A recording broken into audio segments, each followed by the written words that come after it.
When you are living through the events of your life on a day-to-day basis, it is sometimes hard to know if you are witnessing an historic turning point in the life of a nation or just mistaking the noise of Washington politics as usual. But there can be no doubt that the undercurrents in the era of William Jefferson Clinton are unprecedented. While the U.S. press barked and howled with pitiful irrelevance about Clinton's $200 haircut, he quietly became the first president in the nation's history to fire every U.S. attorney in the country. When he fired William Sessions in July 1993, it was also the first time in American history that a president had summarily dismissed an FBI director.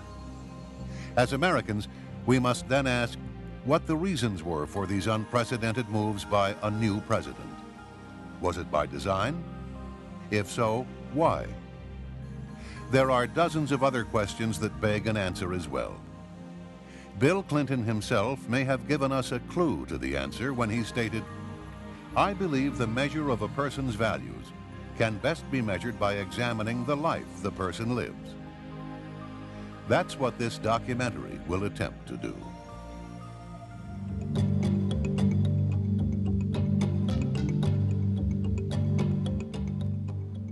During the 1960s, students were protesting the Vietnam War on college campuses throughout the nation. It was no different at the University of Arkansas. Here on the university campus, Clinton would climb into a tree where he would place a mattress and spend days on end to declare his own protest against the war. People in Fayetteville still recall walking a block out of their way just to avoid the strong stench that came from the ground below Clinton. The fire department showed up on at least one occasion to wash the ground below the tree and even gave young Clinton unwanted free showers with their hoses. A photo of Clinton in the tree made the school newspaper, but all known copies of that particular edition have since been confiscated or destroyed.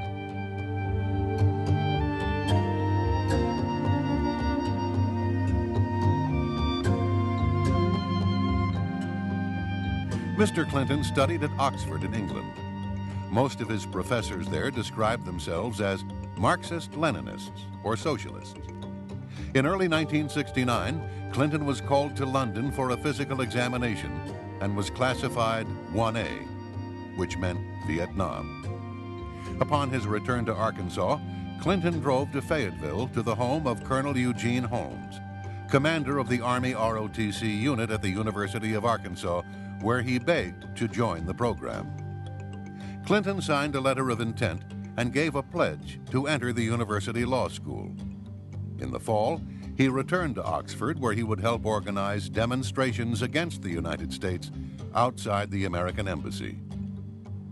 On December 2, 1969, in violation of his promise to enroll in the ROTC program, he applied to Yale Law School. On December 3rd, he wrote a letter to Colonel Holmes stating, quote, "Because of my opposition to the draft and the war, I have great sympathy with those who are not willing to fight, kill, and maybe die for their country," unquote. Mr. Clinton was described as a moocher and with no apparent income. Yet he left England for a 40-day trip to Scandinavia, the Soviet Union, and Czechoslovakia. Clinton stayed at one of Moscow's most exclusive hotels, the National. Clinton went on to Prague, where he stayed with Oxford friend John Kopold's parents, who were leaders in the Communist Party. The grandfather was a founder of the Czech Communist Party and a member of the party's Central Committee. In fact, Communist Czechoslovakia had been a training area for international terrorists. Shortly after Clinton's return to America, his friend Jan Kopold died mysteriously when he fell from the upper floors of a derelict building in circumstances that were unclear. Another close Clinton friend and a fellow draft dodger at Oxford was Frank Aller. When he returned to Spokane, Washington, he was found shot to death in September 1971. His death was ruled a suicide.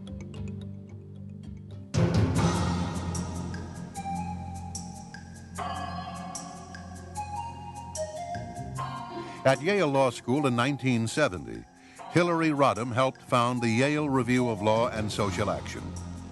The second issue devoted 50 pages to the murder trial of Black Panther Lonnie McLucas.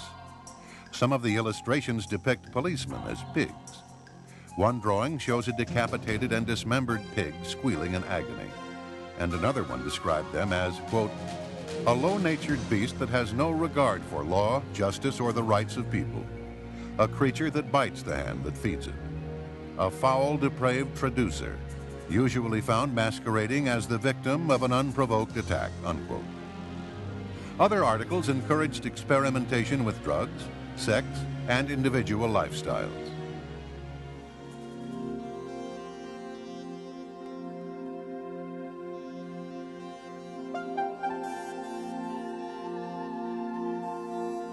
In Bill Clinton's Arkansas, some 2 million people remained among the poorest in the nation.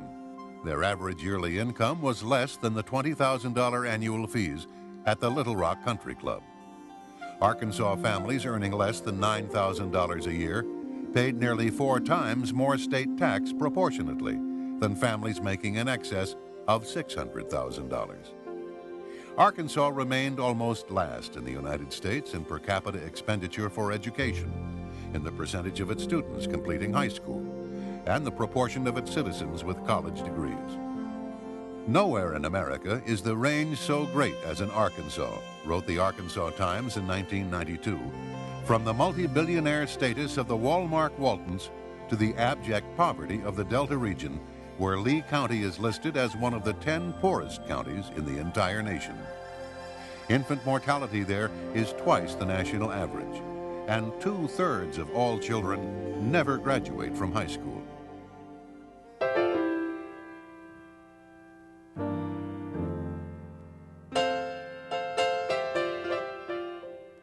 In the aftermath of his 1980 election defeat, Bill Clinton began appearing every Sunday at Emmanuel Baptist Church, which he had never attended so regularly before. He was now seen prominently in the choir, as carefully arranged television cameras carried the service to thousands of viewers throughout the state. A convicted drug dealer and informant named Charlene Wilson testified to a 1990 federal grand jury in Arkansas that she had attended parties in which she watched as Roger Clinton passed cocaine to his brother Bill. On one occasion, Clinton got so high on cocaine that he fell into a garbage can. She also testified that the people would share sex partners, and some of the women included teenage girls. In 1983-84, local narcotics officers videotaped Bill Clinton's brother Roger, saying, quote, got to get some for my brother. He's got a nose like a vacuum cleaner, unquote. Throughout the 1980s, the Clintons would enjoy relative impunity from the scrutiny of investigative journalism. The rare independent journalist was soon made an example. Publisher Gene Wurgis tried to expose ballot box stuffing and other corruption through the 1960s and 1970s, and was lucky to survive nearly a dozen attempts on his life. He was indicted 7 times on trumped-up charges, ranging from slander to conspiracy, and was once sentenced to 3 years at hard labor, only to be saved when the main prosecution witness was proven to have lied. In 1978, in Clinton's first run for governor, a retired Air Force lieutenant colonel named Bill Guerin accused Clinton of being a draft dodger by reneging on his 1969 ROTC commitment. Clinton, thinking his letter to Colonel Holmes had long since been destroyed, insisted that the ROTC agreement was canceled shortly after it was made. He said he told Colonel Holmes that he would enter the ROTC program if the commander wanted him to, but he preferred to take his chances with the draft. However, the colonel would tell a different story. In September 1992, Colonel Eugene Holmes, himself a lifelong Democrat, made a final statement on the episode and presented Clinton's letter to the press.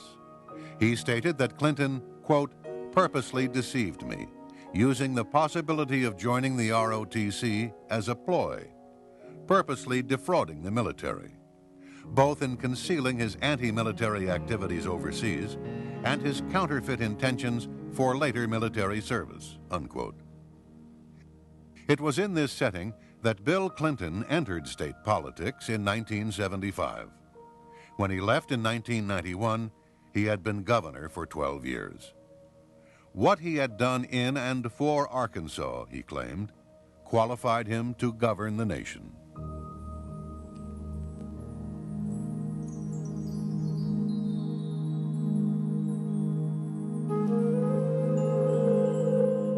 From Clinton's first years as Attorney General, Little Rock had been awash in gossip about his blatant womanizing. After he was elected president, Arkansas trooper bodyguards and others would testify to his extramarital relations with literally hundreds of women. State Trooper L.D. Brown stated that on state time and using state cars, he drove the governor to over 100 extramarital affairs and guarded him during those encounters. Brown was Clinton's favorite trooper, and he received dozens of books from the governor, many of which he still retains. In one law book, there's a sentence to the effect that adultery is not a crime and is underlined twice in red. Larry Patterson was an Arkansas state trooper for 31 years and a personal bodyguard for then-Governor Clinton for 6 years. More than once, Patterson said, he stood guard and witnessed the department store clerk performing oral sex on Governor Clinton in a parked car, including the parking lot of Chelsea's elementary school and on the grounds of the governor's mansion. It was probably the most bizarre time I've spent in my tenure with the state police. I was required to go out into the audiences to get women's telephone numbers, their names for him, to block streets, to sit in women's driveways till the wee hours of 3 and 4, 5 o'clock in the morning at their apartment complexes. That's what I was required to do. That was just part of the job. I was told when I protested about that if I didn't like it, to find another job. Did you feel soiled? Did you feel in any way disdain for this man that you were assigned to risk, quite frankly, your life for? But your job did not turn out to be saving his life or protecting him. You, quite frankly, turned out to be someone assigned to procure... It's a pimp. I didn't want to use that word, but how did that make you feel? Well, you know, it was real easy to get caught up in all the hoopla at first. But after a while, after you saw the way he treated people, that's not the way that I was taught. It was not the standards that I was raised by. And it bothered me a lot. And to the point where I talked to my supervisors about it, I talked to the director of the state police about it. And I was told, yeah, that's part of your job. In fact, Bill Clinton told me one time, he said, Larry, you may be required to lie, to steal, to kill, to protect me, to cover me. Was his words. On yet another occasion, the governor arrived at the Little Rock airport. Clinton told his bodyguards that he was going to be driven back to the residence by the Arkansas lawyer who had met the plane, so that she could show him her new Jaguar. On the ride back, he drove, and she was nowhere to be seen in the car. He later told Trooper Patterson that he had researched the subject in the Bible, and oral sex isn't considered adultery. George Grieg of the London Sunday Times wrote, quote, "What has emerged is a man with what would appear to be an almost psychotic inability to control his zipper," unquote. The repeated testimony of state troopers would show that Clinton rated women as objects, ripe peaches as he called them, purely to be graded, chased, dominated, and conquered.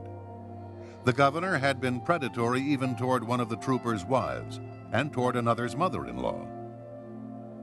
Neither then nor later did many of those around Clinton reflect on the deeper meaning of the womanizing and what it said about other aspects of the man and leader.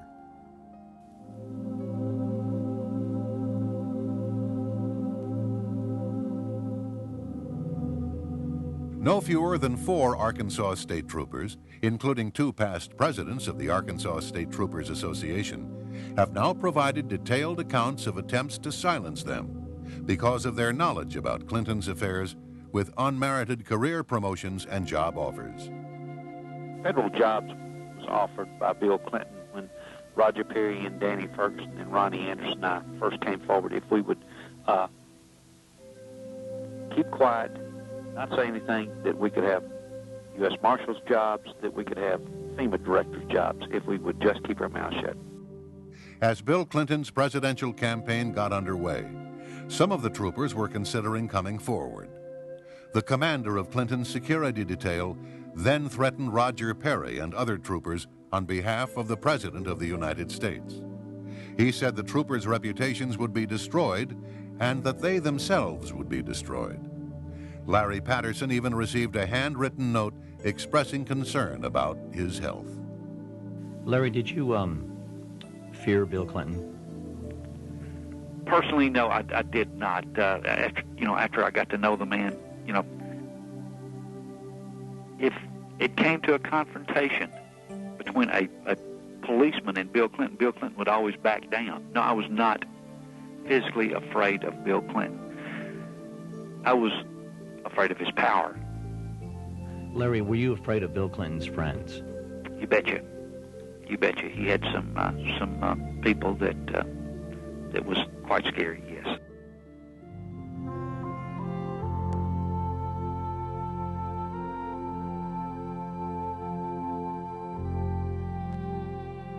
She harbors a deeply cynical view of the traditional family and thinks kids should be able to sue their parents to resolve family arguments. In an article, Children Under the Law, she equates the legal minority status of children to slavery and thinks married women should be emancipated. She even equates the family itself with slavery and the Indian reservation system.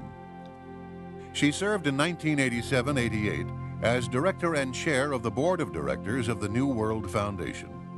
In 1987, Hillary and the New World gave $15,000 to the National Lawyers Guild, which was founded as an adjunct to the American Communist Party. In 1988, she gave $5,000 to the Committee in Support of the People of El Salvador, which was a support group for the communist guerrillas in El Salvador. The list goes on and on, to include scores of other more obscure but equally radical left-wing groups. There are those who would excuse Hillary's involvement in radical politics because she was just a kid. But she wasn't just a kid. She was 40 years old and knew exactly what she was doing when she sponsored the hard left from her perch at the New World Foundation. She would later become the most influential First Lady in history in setting U.S. policy. And her husband would become the first president in 37 years who did not issue a proclamation during Captive Nations Week, speaking out against the horrors of communism or other forms of tyranny.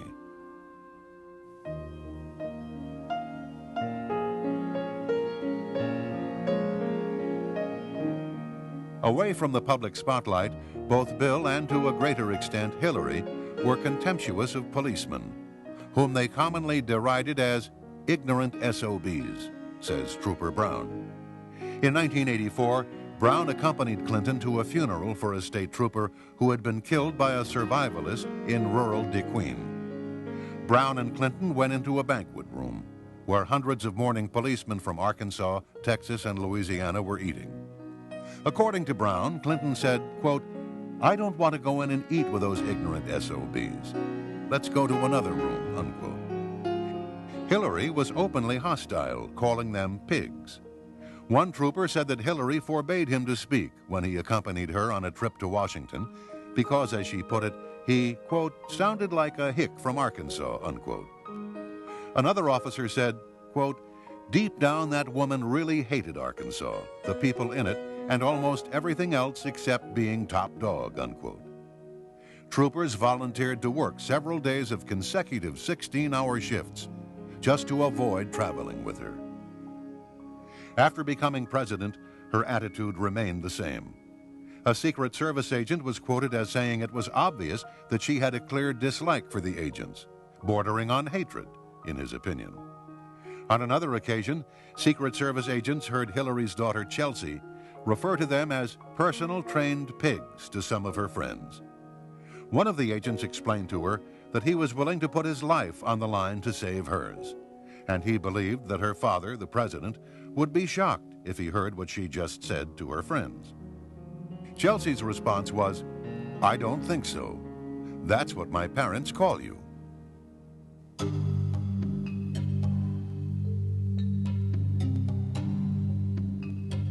In 1979, the man who would govern Arkansas for more than a decade implemented an agenda. The essence of that agenda is perhaps best reflected in the Arkansas education bureaucracy. Correctly named the Governor's School, this experimental program features an experimental curriculum through which young professors administer concentrated doses of education reform to highly impressionable 17-year-olds. Mark Lowry is the former director for Governor's School Publicity. I think the whole intent of the Governor's School in taking 350 to 400 students per summer is they're getting the best and the brightest students in the state of Arkansas, and they're trying to pick out, I think, those 4 or 5 or 6 exceptional students that could be future political leaders, and then to mold their minds in this more liberal humanistic thinking. And it's the 6-week program really amounts, I think, to mental hazing. 15 million lesbians and gay men waiting to hear your voice. Cynical and morbid philosophies like those in these required films are part of a non-academic program that can lead students to confused, abstract states of mind. Other prominent themes promoted by the school include radical homosexuality, classic socialism, pacifism, and a consistent hostility toward Western civilization and culture. One student, Brandon Hawk, committed suicide within a year of attending Governor's School.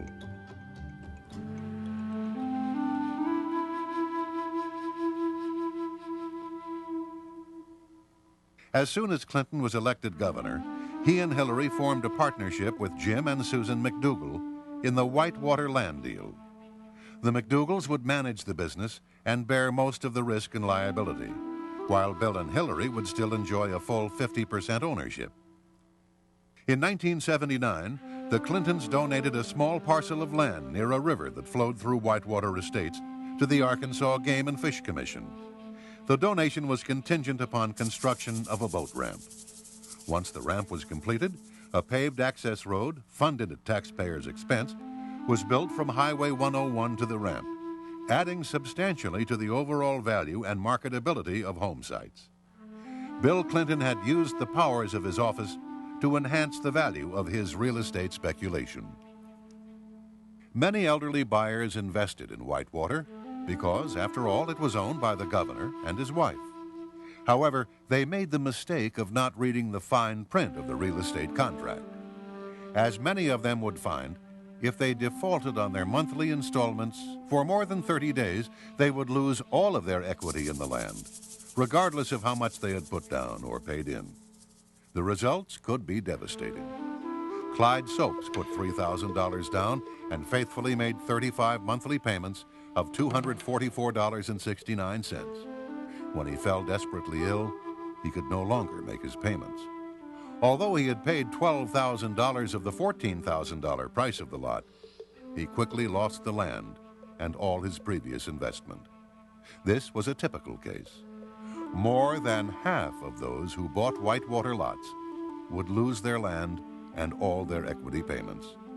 Records showed at least 16 different buyers paying in more than $50,000 and never receiving property deeds. Meanwhile, Whitewater carried on a flourishing traffic in repossessions and resales, selling some lots over and over when elderly buyers faltered on their payments. A local businessman said, quote, "They screwed people left and right, taking advantage of a bunch of poor old folks on a land deal. The future president and first lady. That ought to be the real Whitewater scandal," unquote.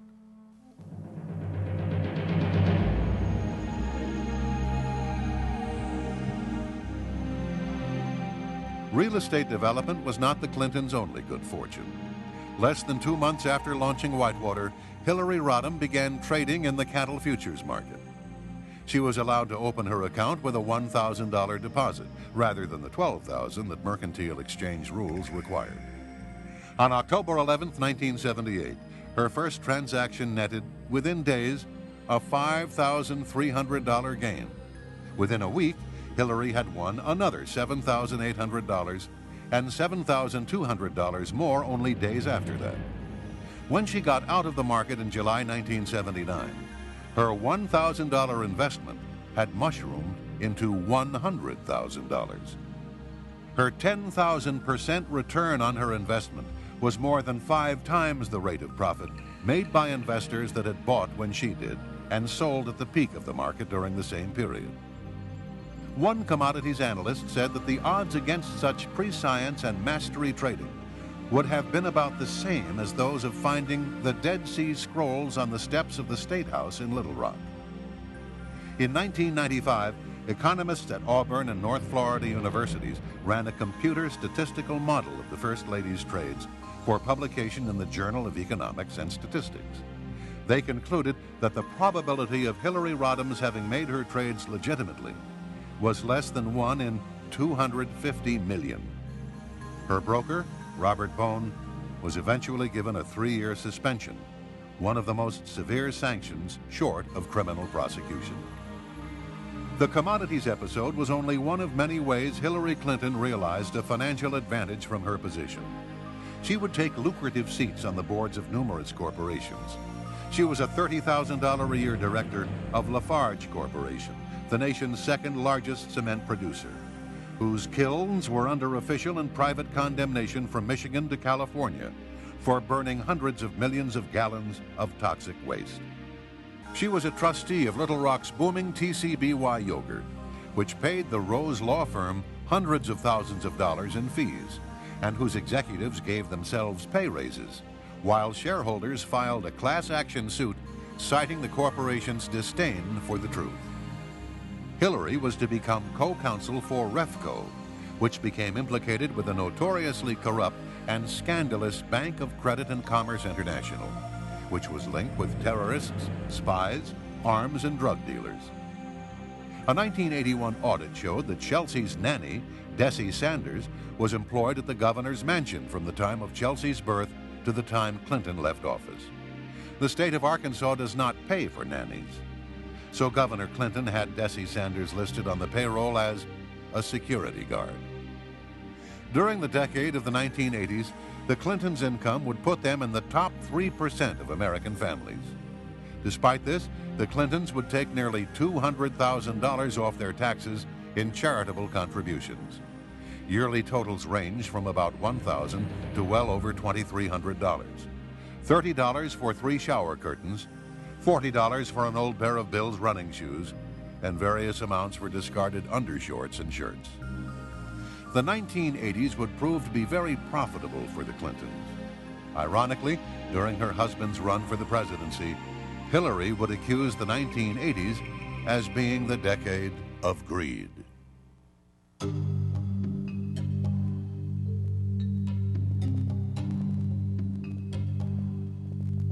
The Arkansas Development Finance Authority, or ADFA, was set up by Governor Clinton to ease financing for low-income housing and small businesses. The agency's expensive legal work went to favored law firms, its lucrative underwriting to select Wall Street houses and local bond brokers, almost all of them backing Bill Clinton. There was virtually no legislative oversight or public accountability. Governor Clinton himself appointed the ADFA board and personally approved every bond issue and major transaction from 1985 through 1992. In 1985 alone, ADFA issued bonds for more than $700 million. His 1990 campaign received over $400,000 in contributions from those benefiting directly from the publicly guaranteed bonds. In the late 1980s, a nursing home chain called Beverly Enterprises was in financial trouble. A Texas banker and Hillary's employer, the Rose Law Firm, formed a nonprofit corporation to buy the nursing homes. They would make millions in profits, while being financed by tax-exempt state bonds. In September 1989, they were about to carry off a deal in Arkansas for the purchase of 32 nursing homes with $83 million in state bonds. At the last moment, the deal collapsed when Attorney General Steve Clark claimed he had been offered $100,000 in campaign money as a bribe to drop his opposition to the Beverly bonds. The partner who devised the nursing home scheme, William Kennedy III, would later be named a counsel to the president, one of the most powerful positions in the Clinton White House.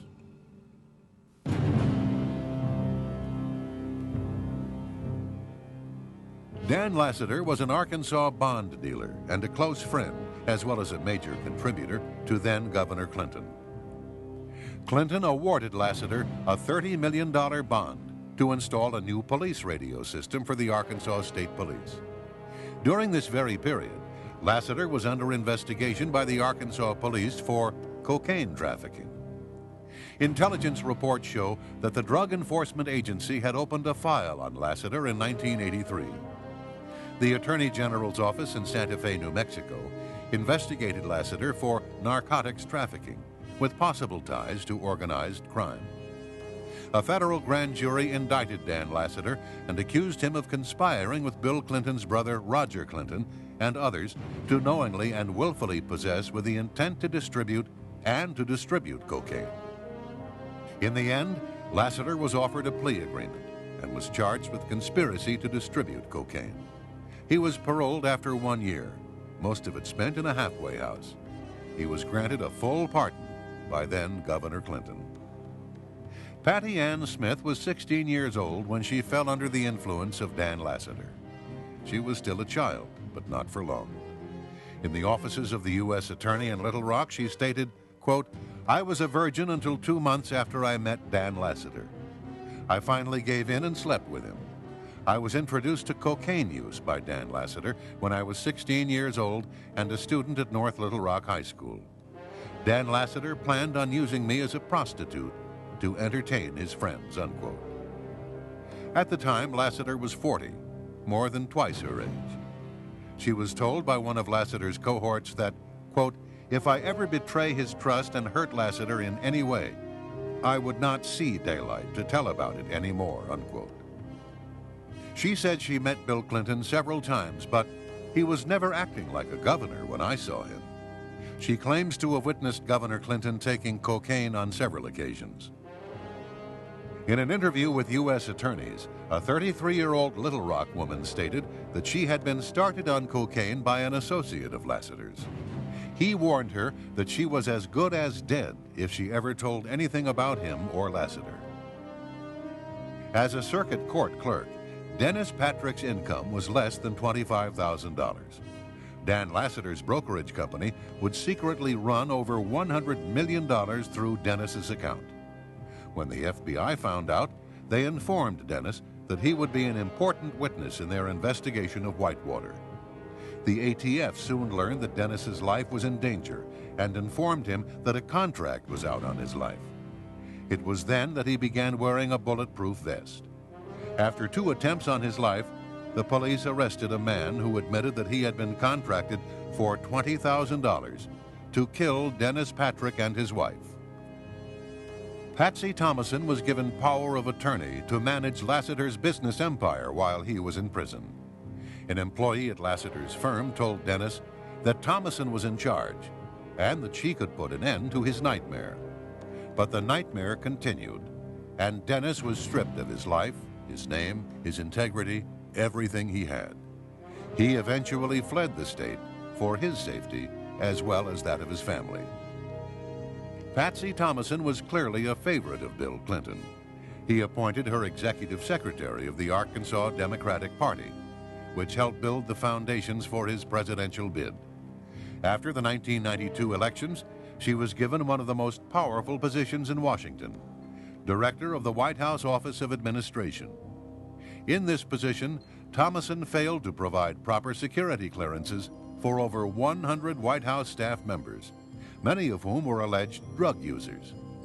Under her direction, random drug testing for the White House staff was eliminated.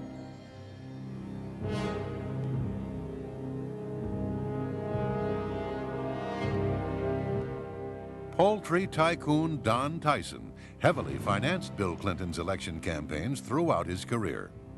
In return, he received millions of dollars in state tax breaks, as well as favorable treatment in the form of relaxed environmental regulations. Under Clinton, the chicken industry effectively made its own rules in Arkansas. Hillary's amazing $100,000 profit from an initial $1,000 investment was made possible through the influence of Tyson Foods counselor James Blair. After this incident, the relationship between the Clintons and Tyson Foods president Don Tyson came under examination.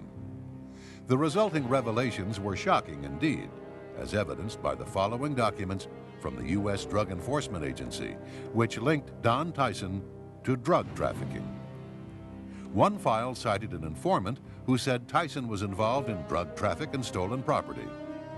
Another stated that Tyson's company aircraft was being utilized to smuggle drugs from Florida to Springdale, Arkansas. A memorandum on July 19, 1988, is centered on Don Tyson's illegal use and distribution of cocaine. It calls for a combined investigation team of FBI, DEA, IRS, and the state police. There were documents that referred to alleged hitmen employed by Tyson to kill drug dealers who owed him money. In one of them, an informer stated that Daddy Don, Donald Tyson, can put out the word to take care of you. She gave as an example a female who was found in a culvert near Highway 71 outside of Fayetteville, Arkansas. One woman stated that she was afraid that she might get killed, as she understood that Don Tyson was a drug dealer who brought drugs in from California by truck and airplanes. And a confidential informant claimed to have information on an alleged hitman for Don Tyson. None of the allegations against Don Tyson have led to criminal charges. Police officers who tried to mount a case against Tyson were destroyed by their superiors in the state police.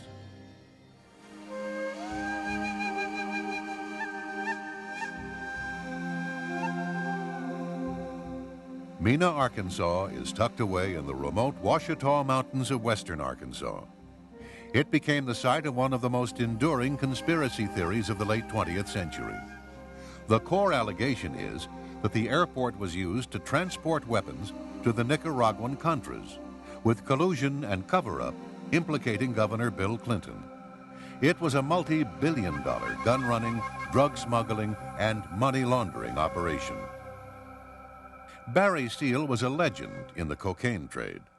His drug runs were flown in from Latin America, loads averaging 300 pounds of cocaine and worth at least tens of millions of dollars, and parachuted onto remote sites in Arkansas.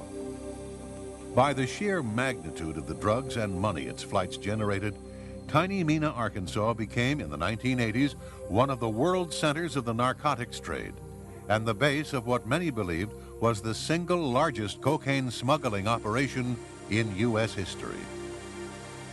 Larry Douglas Brown was Bill Clinton's favorite among the troopers assigned as his personal bodyguards.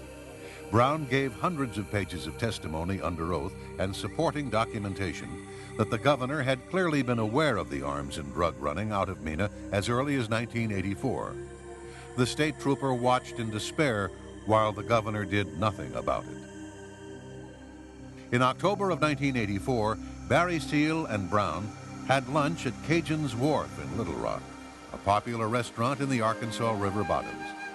In conversations over the next few weeks, Steele casually referred to Clinton as the Gov and acted like he knew the governor, Brown recalled. By the summer of 1985, Steele became a scapegoat and was sentenced to a halfway house in Baton Rouge. It was there that assassins found him and gunned him down in his white Cadillac on a rainy February night in 1986. IRS agent Bill Duncan and State Police Detective Russell Welch had compiled a mammoth investigative file on the Mena operation. The material became part of an eventual 35-volume, 3,000-page Arkansas State Police archive, a meticulous presentation of the Mena case for a grand jury. However, the cases were effectively suppressed. Duncan and Welch were not even called to testify before grand juries, state or federal. Duncan and Welch watched the Mina inquiry systematically quashed and their own careers destroyed as the IRS and state police effectively disavowed their investigations.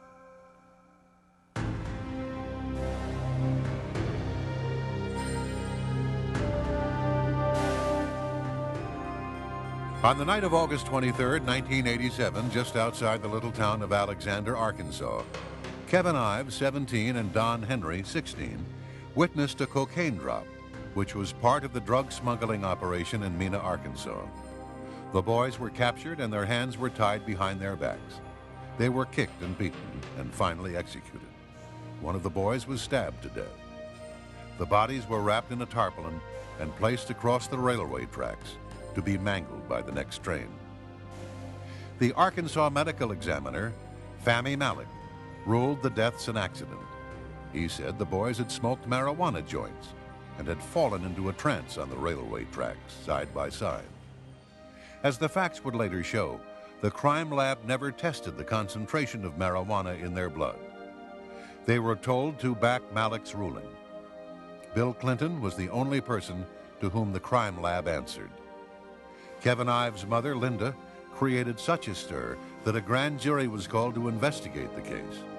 The bodies were exhumed, and a second autopsy was conducted by the Atlanta medical examiner, Dr. Joseph Burton. He showed an enhanced photograph of the wound to 6 other forensic investigators. They all concurred that it was a stab wound. He also found that Kevin Ives had been smashed in the head with a rifle butt.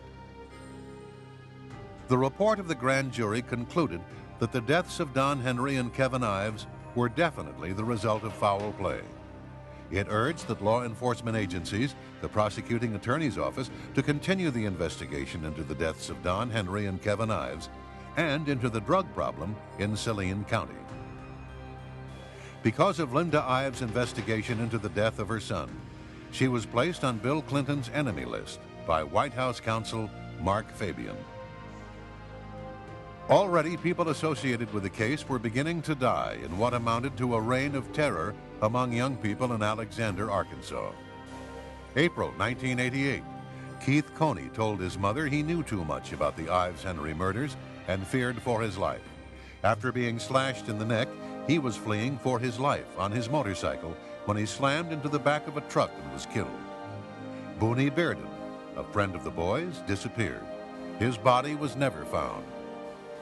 November 1988, Keith McCaskill claimed to have knowledge of the Ives-Henry murders, but was killed before he could testify. McCaskill, knowing that his life was in danger, had said goodbye to his friends and family. He died from 113 stab wounds. January 1989, Gregory Collins claimed to have knowledge of the Ives-Henry murders, but was killed before he could testify. Collins was found dead from a shotgun blast to the face. April 1989, Jeff Rhodes claimed to have knowledge of the Ives-Henry murders, but was killed before he could testify. His body was found in the city dump, dead of a gunshot wound to the head. July 1989, Richard Winters claimed to have knowledge of the Ives-Henry murders, but was killed before he could testify. Winters was silenced by a blast from a sawed-off shotgun. June 1990, Jordan Kettleson claimed to have information on the Ives-Henry murders, but was killed before he could testify. He died from a shotgun blast to the head. To date, no arrests have been made in regard to these murders. Arkansas's medical examiner ruled the death of 2 teenage boys an accident, while several forensic investigators and a grand jury concluded they were murdered. But this was not the first nor the last time that Fahmy Malek's rulings would cause controversy. In 1985, a North Arkansas man was fatally shot, and Fahmy Malek ruled it a suicide. There were 4 gunshot wounds to the chest. In a 1986 case, Malek's ruling was accidental drowning. It was later discovered that the victim had been shot in the head. In 1992, a man's body was found with 5 bullet wounds, but Malek nevertheless ruled it a suicide. In his most incredible ruling, Malek concluded that a James Milam had died of an ulcer However, the man's skull was later recovered. He had been decapitated with a sharp knife. That Malek survived in Arkansas is a testament to Clinton's power. Just before Clinton announced his intentions to run for president, Malek was moved to another state job.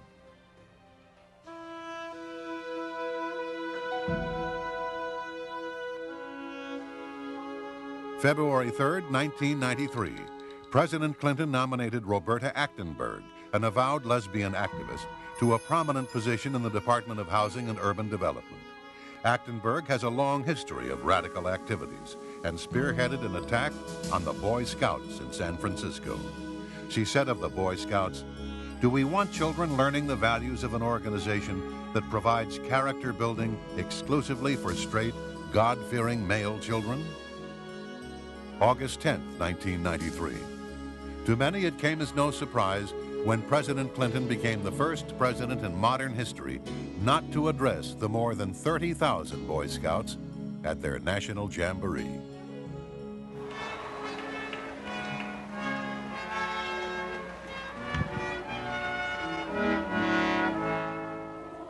In keeping with the tradition of Christmas, the Clintons began their holiday celebration with staff members trimming a large tree in the White House. However, many of the ornaments didn't celebrate Christmas as much as they celebrated sex, drugs, and rock and roll. Some ornaments were constructed out of various drug paraphernalia, like syringes, heroin spoons, or roach clips, which are colorful devices sometimes adorned with bird feathers and used to hold marijuana joints. 2 turtle doves were joined together in an act of fornication. There was also ornaments made from condoms.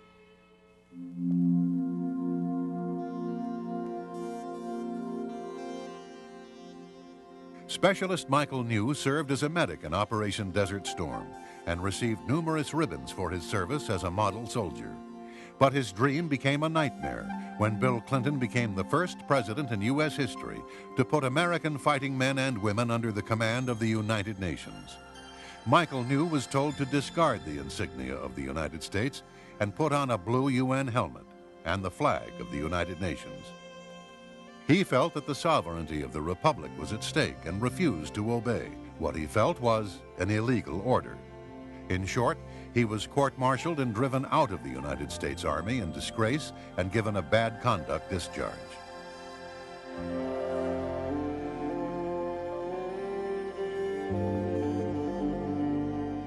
Union boss Arthur Coya has managed to build a political alliance with the Clinton administration. He attended the White House regularly to share breakfast with the First Lady and flew with Clinton on Air Force One. Even as Coya and the president gave each other gifts, such as expensive golf clubs, the Justice Department was filing a civil suit against Coya. It charged that he and his co-conspirators employed actual and threatened force, violence, and fear of physical and economic injury to create a climate of intimidation and fear. Members were intimidated into silence by violence, economic coercion, and by the known ties of local and international union officials with organized crime. Within days after a draft of the suit was delivered to Coya, President Clinton sent him 2 personal letters. One thanked Coya for his support of Democratic candidates, and another promised to share Coya's views on labor with Labor Secretary Robert Reich.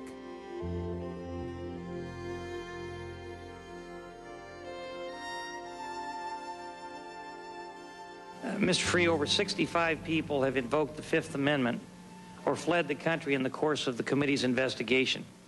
Have you ever experienced so many unavailable witnesses in any matter in which you've prosecuted or in which you've been involved? Actually, I have. You have? Give me a rundown on that real quickly. I spent about 16 years doing organized crime cases in New York City, and many people were frequently unavailable. So was that the only time you experienced something like that? Went on for quite a while. So the only time that you experienced anything like this was when you were investigating an organized crime syndicate?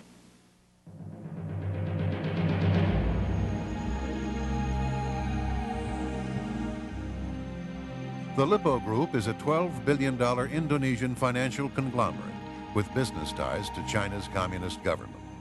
During the 1980s, the deputy chairman of the Lippo Group, James Riotti, was a frequent visitor to Arkansas. The Riotti family would contribute heavily to the political campaigns of Governor Bill Clinton, including his 1992 presidential campaign. President Clinton appointed Lippo executive John Heng to a high position in the Commerce Department, where he was given a top-secret security clearance. This gave him direct access to the security and intelligence secrets of the United States. The Commerce Department confirmed that Heng received 109 CIA intelligence briefings, as well as 15 classified field reports and 12 finished intelligence reports. During this period, Heng made 261 phone calls from his Commerce office to the Lippo Group in Los Angeles and Indonesia. In September 1995, President Clinton held a private meeting with James Riotti and John Heng.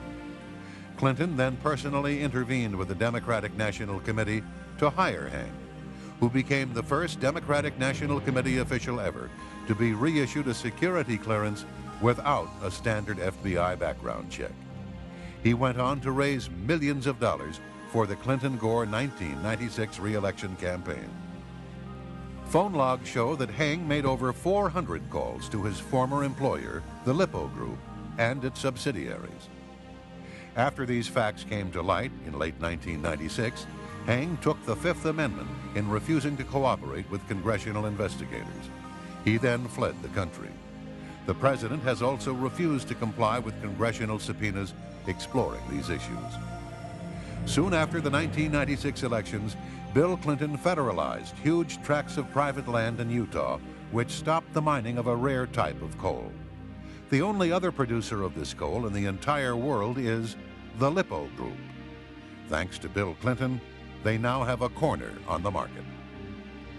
In March 1993, Lippo founder Riotti sent a letter to Clinton asking for a number of foreign policy actions, one being to extend most favored nation trading status to China. Clinton delivered on every request, even when it meant reversing a previous public position.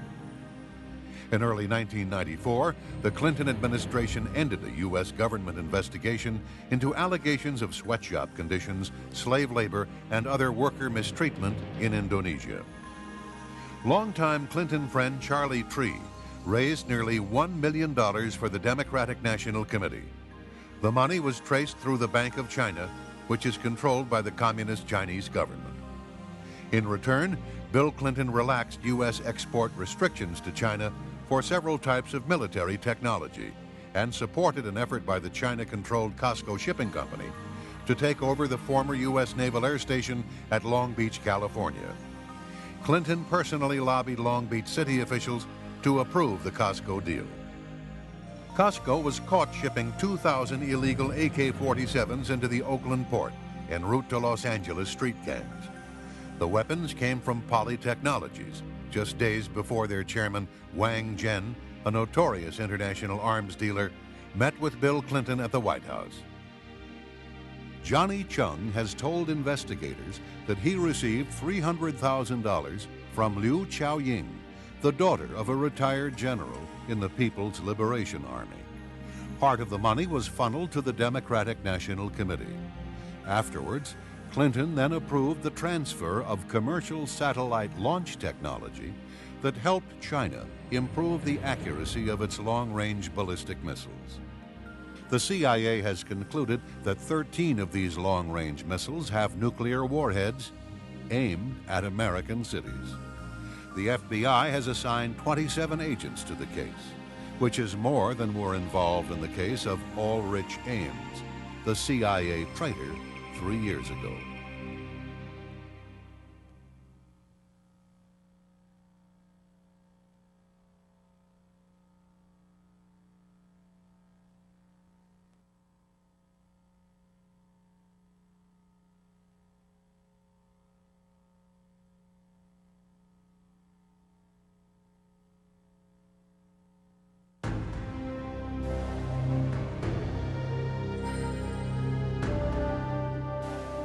On Monday, July 19, 1993, President Clinton called FBI Director William Sessions to tell him that he was dismissed.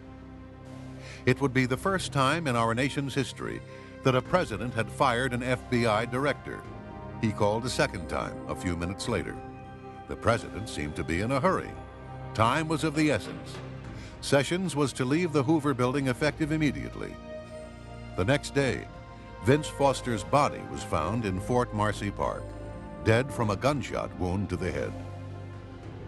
Under the assassination statute, the FBI would have been compelled by law to take over the case if there was any question that it might have been a homicide.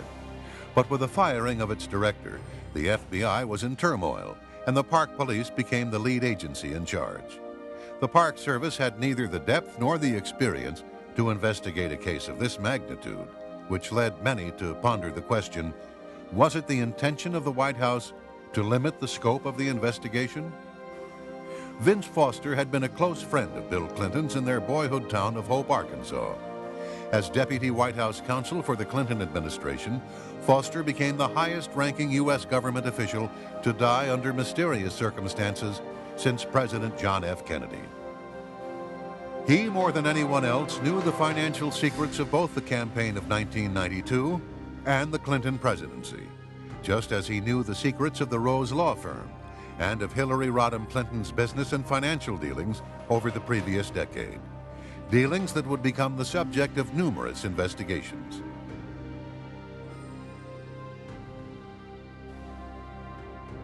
On July 22nd, Foster's briefcase was searched twice by Bernard Nussbaum in the presence of Justice Department officials and the U.S. Park Police. 4 days later, a suicide note mysteriously appeared in the briefcase. It was torn into 28 pieces with one piece missing. No fingerprints were found on the note, only a partial palm print of Nussbaum's. Distinguished handwriting experts were contacted, the most famous being Dr. Reginald Alton of Oxford University in England. The note, he said, was a fake. It was the work of a forger. Associate Independent Counsel Mikel Rodriguez was not a conservative. Indeed, when he arrived from California with his ponytail, his earring, and his leather jacket, there were some that said Kenneth Starr had gone too far in his efforts to recruit liberal Democrats and ethnic minorities to his team. Rodriguez spent his time combing through the archive of documents in the Foster case, and he didn't like what he saw. He managed to gain access to the locked files in the office of the Independent Counsel. Hidden inside was a folder of crime scene photographs that had been deliberately withheld from the prosecutor. Among them was the original Polaroid of Foster's neck. Rodriguez went to the Smithsonian Institution for enhancement of the original. The blow-up photo revealed a dime-sized wound on the right side of Foster's neck, suggesting a gunshot fired at point-blank range into the flesh. The medical examiner at the scene was Dr. Hout. After examining Foster's body, he made reference to a wound on Foster's neck on page 2 of his report. This finding was in agreement with 2 of the rescue workers who testified before the Whitewater grand jury that they too saw a gunshot wound on Foster's neck. Incredibly, in the official autopsy report on Vincent Foster, a gunshot wound to the head is listed, but the wound on the neck is completely left out.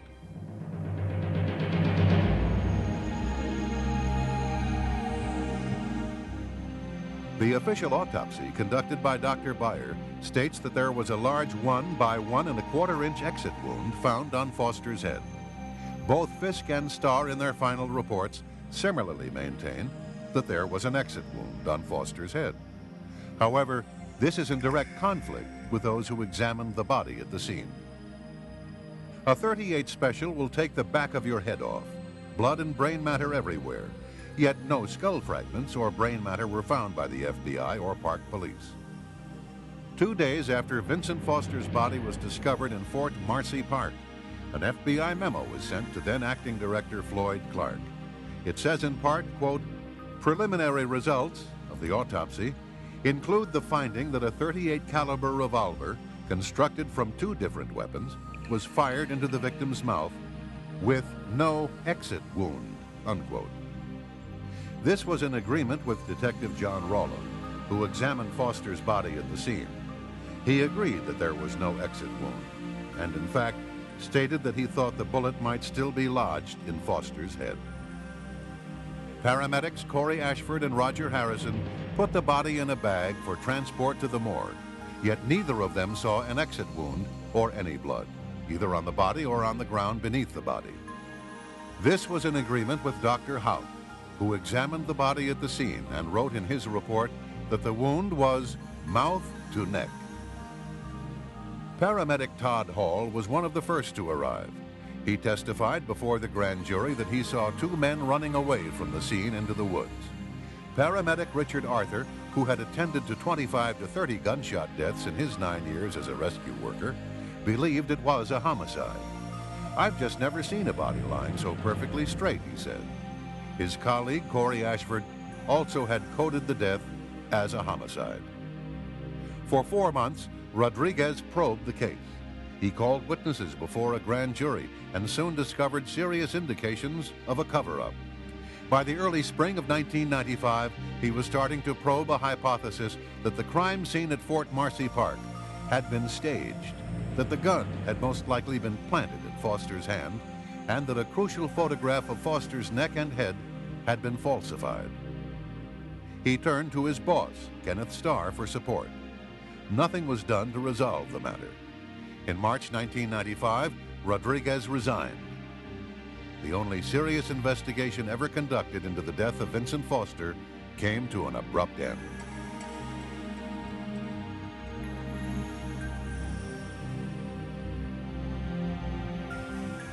The confidential witness had stopped at Fort Marcy Park and had ventured about 700 feet into the wooded groves where he spotted a body lying in the dense foliage.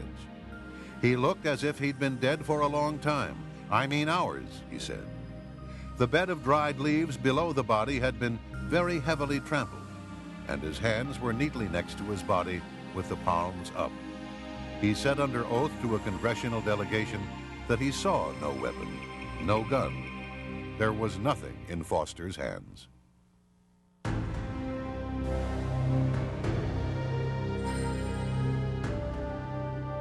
A Park Police Polaroid shows a .38 Colt revolver hooked on Foster's thumb. It was made from parts of at least 2 separate weapons, and it had 2 different serial numbers. The only recorded sale to gun retailers of both serial numbers was in 1913, and that was too old to trace. Foster's fingerprints were not found on the gun, although a print belonging to someone else was found under one of the detachable grips. A .38 Special has a fierce recoil and can throw one's hand back over their head. However, the large sight on the gun did not damage Foster's teeth or gum tissue, and the gun was neatly at his side. Residents of homes as close as 300 yards away were never interviewed by the Park Police as to whether they had heard a gunshot. The bullet was never found. No matching ammunition was found in Foster's house. Also, note the heavy foliage around the body, which is inconsistent with the dirt pathway in front of the second cannon where the police claim the body was found. Foster would have had to walk 700 feet into the park, yet the FBI lab tests found no coherent soil on Foster's shoes. Investigators doing simulation walks found an abundance of soil on their shoes. 2 homicide detectives who performed their own 2-month investigation into the Foster case concluded that the crime scene had likely been staged, with the gun placed in Foster's hand to make it look like a suicide. This report, funded by the Western Journalism Center in California, was prepared by Vincent Scalise and Fred Santucci, both veteran homicide experts from the New York City Police Department.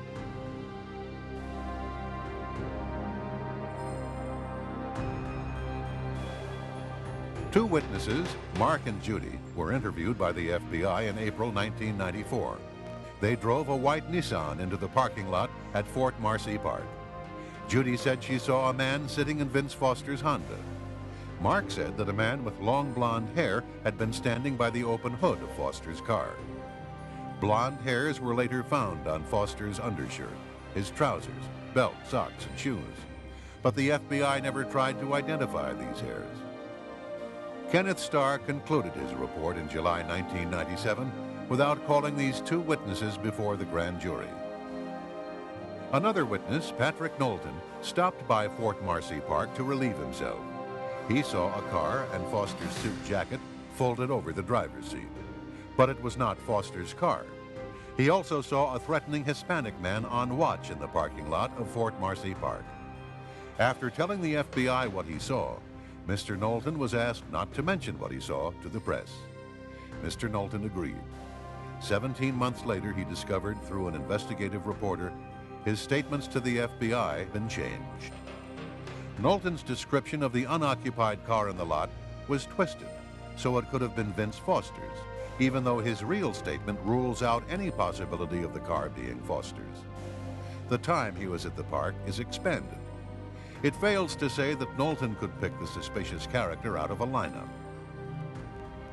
Through his attorney, Patrick Knowlton submitted a 20-page evidential insert to the 3-judge panel that appointed Kenneth Starr.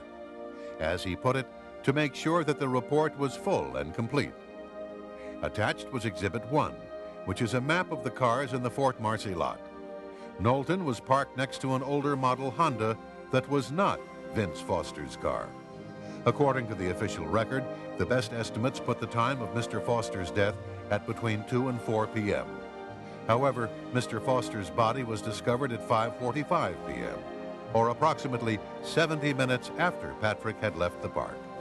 Mr. Foster, therefore, could not have driven to the park in his Honda. Exhibit 2 is a map depicting the harassment Patrick suffered. The day he was subpoenaed to testify before the grand jury, he was harassed by at least 25 men who would walk toward him or came at him from behind with threatening glares in their eyes. This technique is known to federal intelligence and investigative agencies, and its objects are twofold.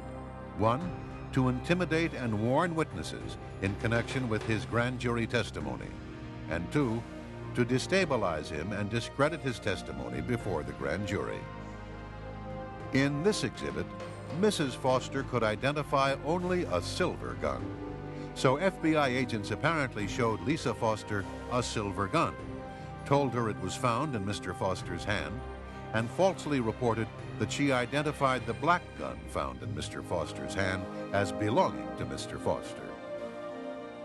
And yet another exhibit shows that the FBI concealed the gunshot wound in Mr. Foster's neck by concealing the contents of the medical examiner's report, which states that there was a gunshot wound in Mr. Foster's neck, falsely reporting that the 35mm photographs were underexposed, concealing that Polaroid photographs vanished, and concealing that autopsy x-rays had in fact been taken. That in the U.S. Park Police report, Dr. Beyer discussed the existence of x-rays. That the technician who installed the x-ray machine said that it was in good working condition. But the Fisk report stated that the x-ray machine was inoperable at the time of Foster's autopsy, and as a result, no x-rays were taken.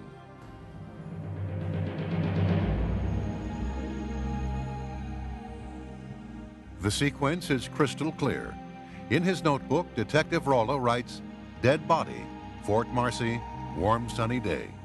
His handwritten notes also indicate that he called the Secret Service at the White House at 6:45 p.m.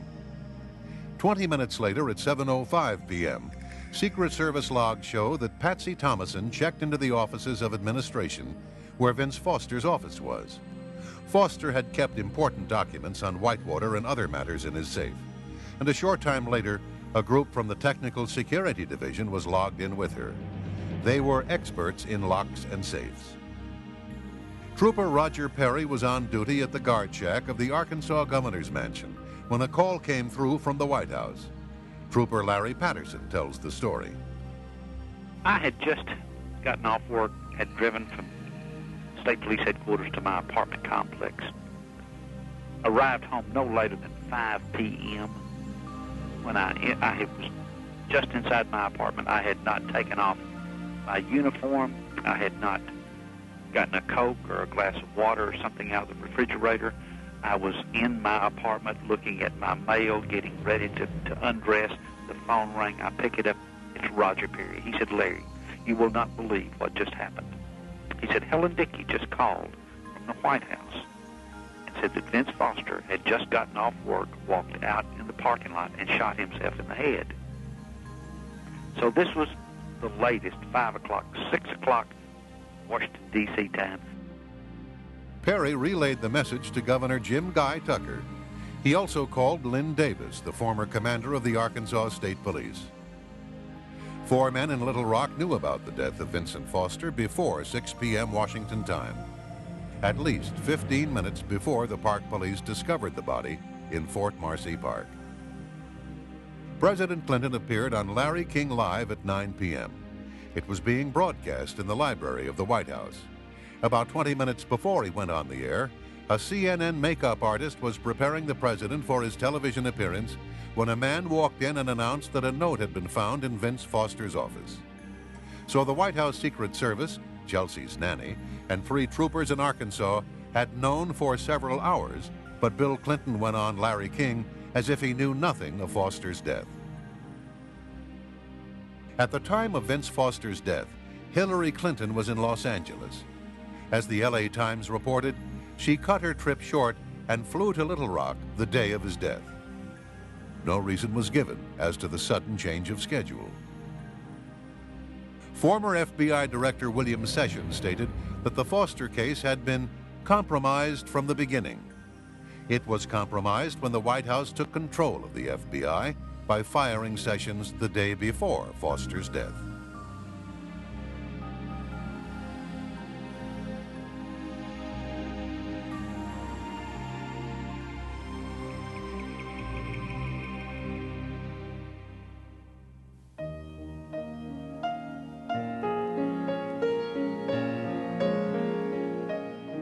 Gerald Parks was a Little Rock private investigator who became deeply enmeshed in the Clinton political machine.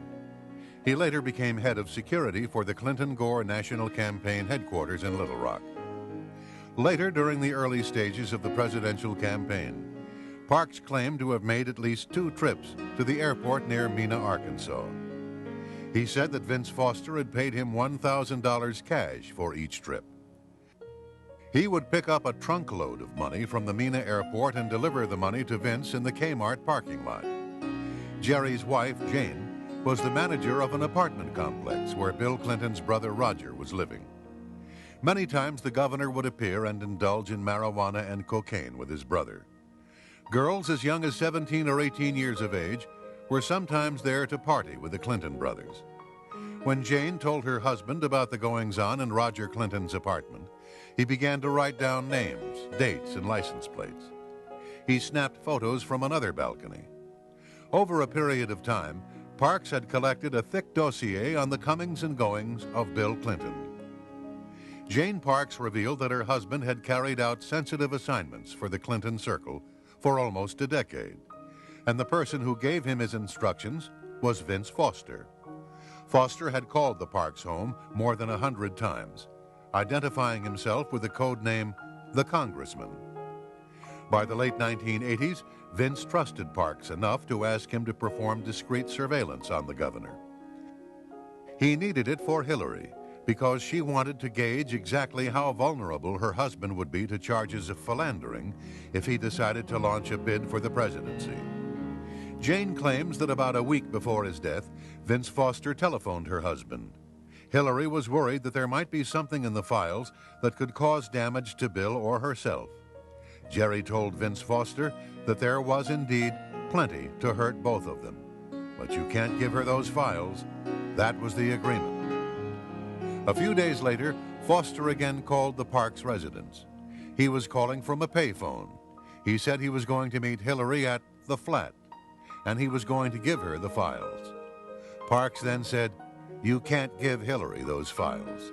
She's capable of doing anything." 2 days later, Vince Foster was dead. When he learned of Foster's death, Jerry Parks told his wife, "I'm a dead man." For the next 2 months, he was in a state of fear. He would carry a pistol to fetch the mail. On his way to the office, he would double back or take strange routes. 2 months later, on a Sunday afternoon, Jerry had dinner at El Chico Mexican restaurant.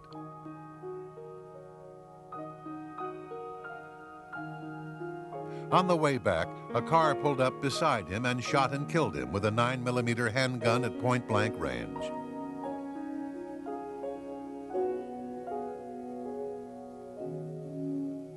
His home was broken into before he was murdered. The only thing taken from his home was the files he had on Clinton's activities.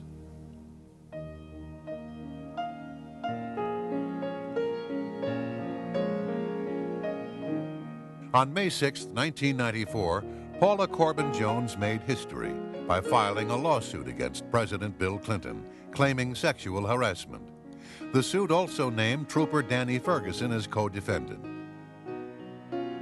But this was not the last time Jones would be intimidated by the governor or the state trooper. A few weeks after the incident in the hotel room, Ferguson approached Jones and asked, "How's Steve?"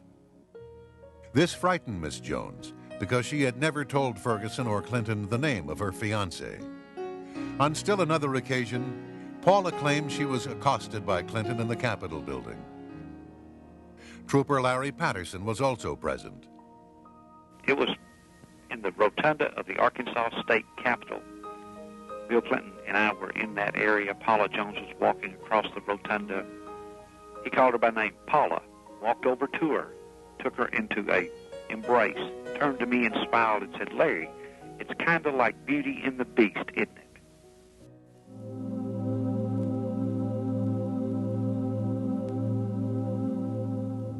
Trooper Ferguson's ex-wife, Kathy, was to be one of the key witnesses for the prosecution in the Paula Jones case and had been openly vocal about her belief in Paula's testimony.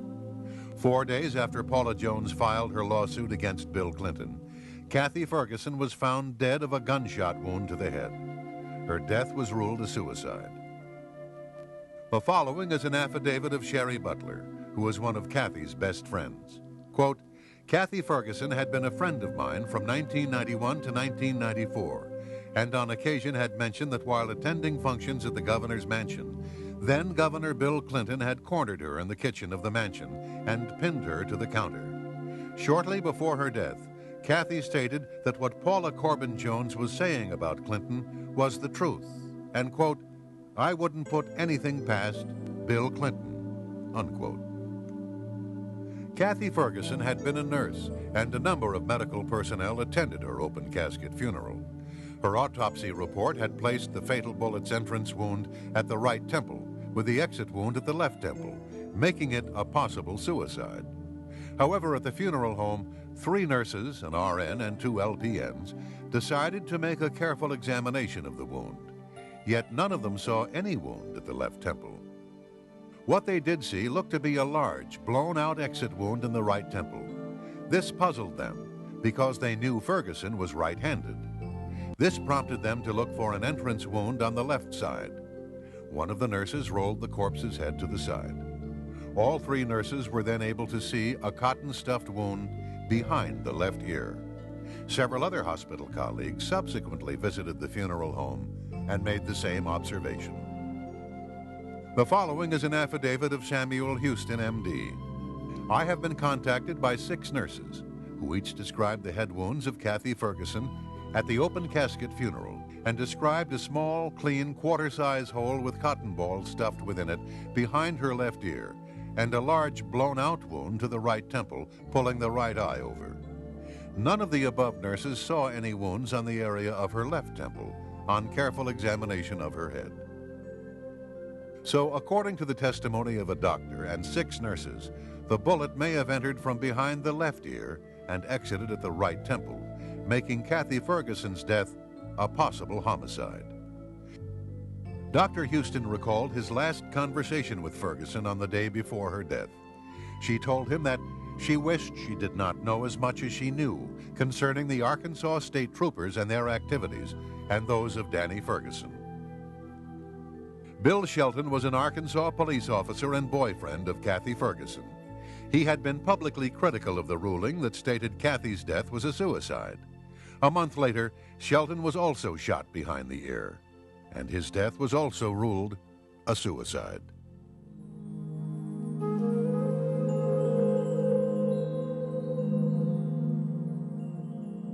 In November 1993, Kathleen Willey was leaving the Oval Office from a private meeting with President Clinton when she ran into her friend, Linda Tripp. Willey told Tripp that Clinton kissed her and fondled her. Tripp described Willie as disheveled. Her face was red, her lipstick was off, and she was flustered. Kathleen's husband, Ed Willie, was manager of the Clinton Presidential Finance Committee. He was found shot to death a few hours after his wife's incident with Clinton. The death was ruled a suicide.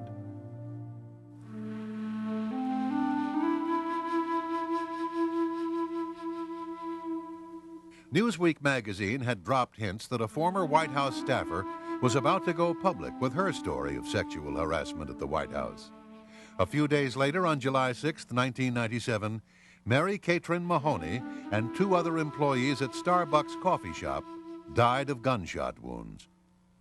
The restaurant's doors were locked when the victims were found, and nothing appeared to have been stolen, although nearly $4,000 was in the store at the time. Mary Mahoney was shot as many as 5 times. The Washington Post characterized the crime as an execution-style murder. She had been heavily involved in presidential politics, working on Bill Clinton's campaign in 1992, and served as a White House intern during the first Clinton administration.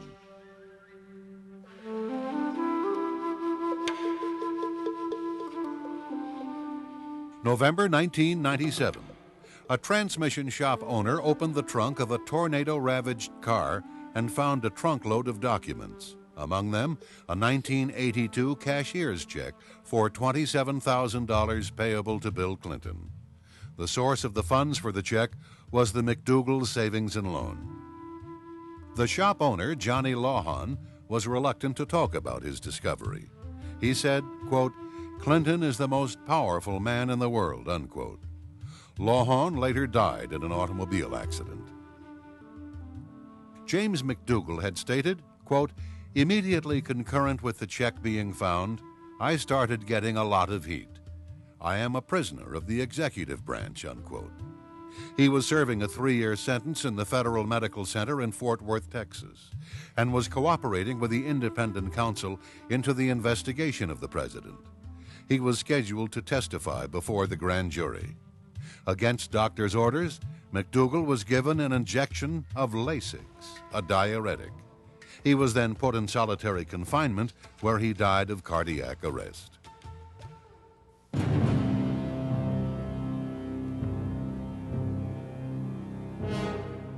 Ron Brown was the target of a major probe headed by independent counsel Daniel Pearson. There were allegations that Brown had received a bribe from a Vietnamese businessman. He was also being investigated for numerous scandals by the FBI, the FDIC, a Congressional Oversight Committee, the Energy Department, the Senate Judiciary Committee, and even his own Commerce Department Inspector General. Brown's business partner, Nolanda Hill, would later testify in March 1998 that White House officials wanted him to cover up a scheme involving the sale of U.S. trade mission slots to executives in exchange for contributions for the upcoming Clinton-Gore presidential campaign and the Democratic Party. She said, "Ron expressed to me his displeasure that the purpose of the commerce trade missions had been and were being perverted at the direction of the White House." On April 3, 1996, an Air Force Boeing 737 carrying Commerce Secretary Ron Brown and 34 others on a trade mission to the Balkans crashed into a hillside near Croatia's Dubrovnik Airport. Air Force procedure called for a 2-step investigation. However, for the first time in memory, the Air Force canceled the first step, which called for a safety investigation of a crash on friendly soil. An autopsy on Brown's body would typically have been part of this investigation. They instead went directly to the second and final step, consisting mostly of legal proceedings that would mirror the sentiments of the Pentagon and White House officials, who implied the crash was nothing more than an accident. The Croatian wire service reported that the flight data recorder and cockpit voice recorder had been recovered. Later, the Pentagon disputed this, saying that no voice recorder was on board. But Hillary Clinton flew on the very same aircraft 2 weeks prior, making it unlikely that a voice recorder would not have been on board. The Air Force concluded that Brown's plane was 10 degrees or almost 2 miles off course. Maintenance Chief Nico Jersic was in charge of the ground beacons, and was scheduled to be grilled by the U.S. Air Force Accident Investigation Team. However, he was found shot to death 3 days following the crash. His death was ruled a suicide. Over 3 hours after the crash, the first search party arrived on the scene and miraculously found a survivor. Air Force Tech Sergeant Shelley Kelly was found alive and would have helped officials with their investigation into the crash. But she died of a broken neck on the way to a nearby hospital. Lieutenant Steve Cogswell, a forensic pathologist who investigated the crash, contends there is evidence that Ron Brown might have been murdered. He said, quote, "Essentially, Brown had a 45/100-inch inwardly beveling circular hole in the top of his head, which is essentially the description of a .45 caliber gunshot wound. This man needs an autopsy. This whole thing stinks," unquote. Several personnel were present while Colonel Gormley was conducting his external examination. The photographer present was Chief Petty Officer Kathleen Janoski, a 22-year veteran. I opened up my big mouth in the morgue and said, "Wow, look at the hole in Ron Brown's head. It looks like a bullet hole." I said that, and my life has never been the same since. All of the X-ray films of Brown's head have disappeared. There were allegedly many photos taken of Brown that were stored in a safe, but these photos, along with the negatives, have also disappeared. All that remains of the head X-rays are photographic slide images taken by Janowski. Dr. Cyril Wecht has nearly 40 years of experience, has conducted some 13,000 autopsies, and is considered one of the nation's most prominent forensic pathologists. He is also prominent in Democratic Party politics. He says there was more than enough evidence to suggest a possible homicide in the death of Ron Brown, and an autopsy should have been conducted on his body. As he stated, quote, "It's not even arguable in the field of medical legal investigations whether an autopsy should have been conducted on Ron Brown," unquote. And Lieutenant Colonel Cogswell stated, quote, "You can't ignore who this person is. To stack up the coincidences, one of 35 people has got a hole in their head. The hole is dead center in the top of their head, and it just happens to be the most important person on the plane from a political point of view. That's a whole lot of reason to investigate it," unquote.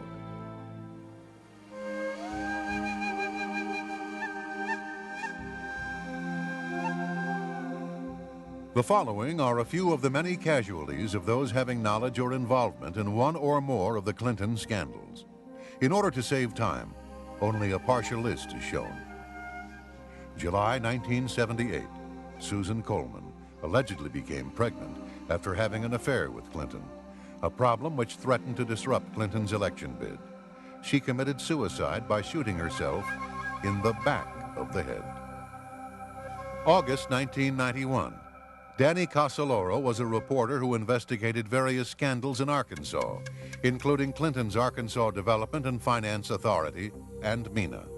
He had warned his family that his life was in danger, and if he were found dead of an apparent accident or suicide, not to believe it. Casoloro was found dead in a bathtub in a West Virginia hotel room with his wrist slit. His death was ruled a suicide. July 1992, C. Victor Racer II was a national finance co-chairman of Clinton's presidential campaign, who died in a plane crash near Anchorage, Alaska. With his inside knowledge of the Clinton administration, he allegedly had become disillusioned by what he had seen and thus became a potential liability. His son Montgomery also died in the same crash. Herschel Friday was a member of Victor Racer's campaign finance committee. Although he was a top-notch pilot, he died a year and a half later when his plane crashed and exploded as it approached the runway. His death was ruled an accident.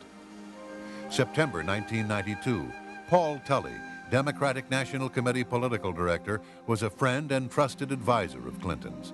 He was found dead due to unknown causes in his hotel room.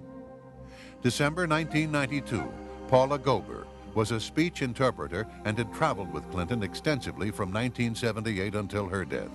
She died in a car accident. December 1992, Jim Wilhite was an associate of Mac McClarty's former firm. He had called McClarty just hours before dying in a skiing accident. January 1993, Ed Cawley, a former Clinton campaign finance chairman in Arkansas, was found dead in a hotel room. May 1993, John Wilson, a Washington, D.C. city councilman, had decided to come forward with inside knowledge he possessed regarding Whitewater. Wilson was found hanged. His death was ruled a suicide. June 1993, Paul Wiltshire, a Washington, D.C. attorney, wrote a 105-page letter to Attorney General Janet Reno describing evidence he had concerning drug and gun running out of Mena, Arkansas. On the first page of his letter, he stated, quote, "The lives of key participants, other witnesses, and even myself are now in grave danger as a result of my passing this information on to you.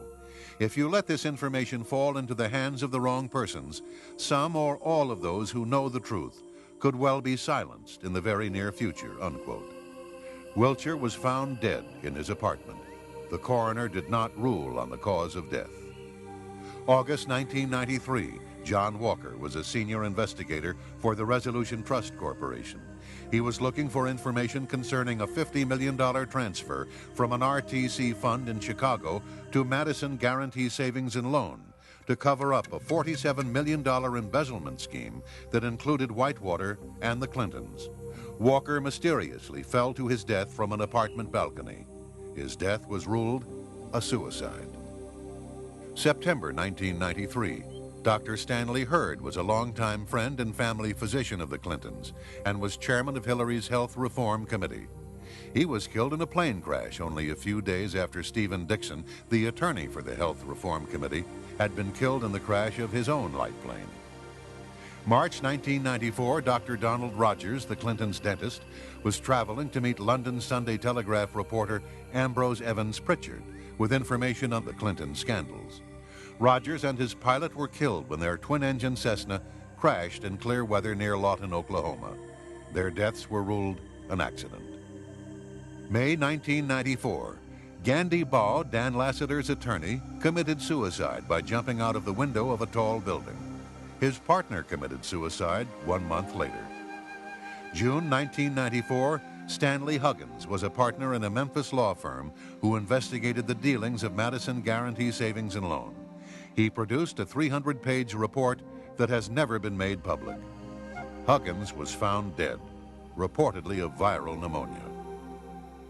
July 1994, Calvin Walraven was a 24-year-old police informant. He testified for the prosecution against Kevin Elders, son of Surgeon General Jocelyn Elders, which resulted in the conviction of Mr. Elders for drug trafficking. A few days later, after the trial, Mr. Walraven was found with a gunshot wound to the head. His death was ruled a suicide.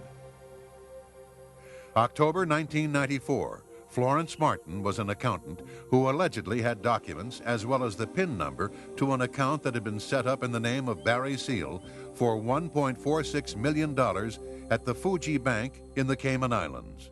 Martin was found dead of 3 gunshot wounds to the head. November 1996, Barbara Wise was a Commerce Department staffer. She was found dead in her locked office at the Department of Commerce, partially nude and covered with bruises.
By the spring of 1998, the Clintons are besieged on all sides by criminal and civil investigations. Not since Richard Nixon has a White House been so under suspicion for acts of wrongdoing, both before and during the presidency. The subjects under investigation range from sexual exploitation and petty abuses of power to bribery, obstruction of justice, financial corruption, and election fraud. One congressional committee gathered sworn testimony linking the President of the United States to drug money and organized crime. If Bill Clinton manages to escape justice, his White House will serve as a model for future presidents who may believe that they too are above the law. They may even believe they can win elections by selling U.S. policy and our nation's secrets to foreign nations in exchange for campaign contributions. Indeed, one of the express reasons the Founding Fathers provided for impeachment was precisely to remove a president who had come under the influence of foreign powers. The Constitution of the United States of America, Article 2, Section 4, states, "The President, Vice President, and all civil officers of the United States shall be removed from office on impeachment for and conviction of treason, bribery, or other high crimes and misdemeanors." Therefore, as this presentation is being produced, Congressman Bob Barr of Georgia, along with colleagues as co-sponsors, filed House Resolution 304 calling on the House Judiciary Committee to investigate and determine whether grounds exist to impeach William Jefferson Clinton, President of the United States.